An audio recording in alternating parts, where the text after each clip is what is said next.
Hey guys, welcome to Tracy's Place. I had the most scariest thing happen to me this weekend.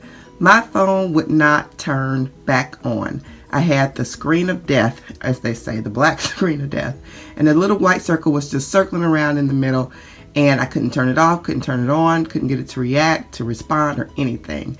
So I tried everything. I tried holding down this power button and the home key. It didn't work. I tried pressing this button and the up volume. It didn't work. I tried this button, the power button, and the down volume, and it didn't work.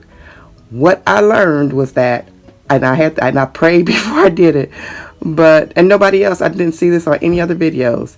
I pressed the power button and the up and the down together like this.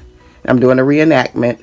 But all three at the same time, power and the volume up, volume down at the same time, and it came on.